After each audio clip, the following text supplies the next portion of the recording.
team out here.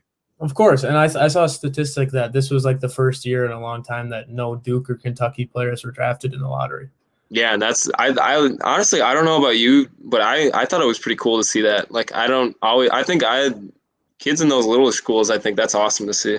Yeah, I think that's super refreshing, at least for me to see. And I honestly want to see more kids take the route that RJ Hampton and LaMelo Ball did. I think the NCAA is just the worst organization ever. Yeah, and I think that's really cool with what they're doing in the G League. I don't know if you know who Jalen Green is, but he was a top 4 recruit for this next year's draft, and he was the first one to do the G League route and get paid to play minor league basketball until he gets drafted. Like I think that's a great option for kids who know they're going to get drafted. Why not? And just be different. Like don't be afraid, because the NCAA it's such a bad deal for these players. They're making so much money and they're not seeing any of it. And when people get mad about these players like accepting sums of money to play at these schools, like put yourself in their shoes.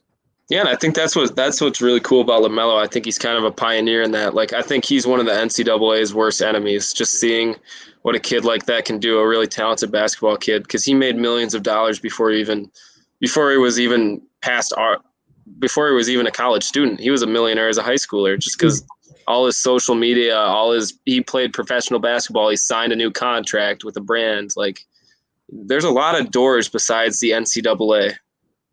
Yeah, and I feel like what this mainstream media they're doing is they don't want to show that. They don't want to show that there's all these other routes. They like to show that there's the one simple route, which is the NCAA, March Madness, and then you go be drafted. But there's so many different routes, and these players just can't be afraid to be different and just do what they got to do, because some of these players, like, they need the money.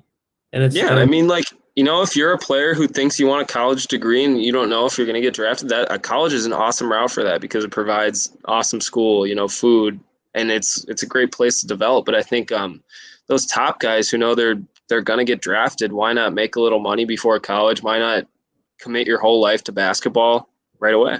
Then you can go to college right after. And the thing is, like, they're not playing in these like junk leagues, like the NBL.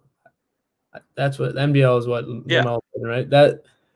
That's not a bad league. Like it would be like you can make the argument that most of those guys are better than college basketball players. Yeah, I mean, LaMelo's teammate in the backcourt was Aaron Brooks. He was a Chicago Bulls point guard for 7 or 8 years. I mean, a lot of guys in every single international league are just former NBA players or players who are going to eventually play in the NBA.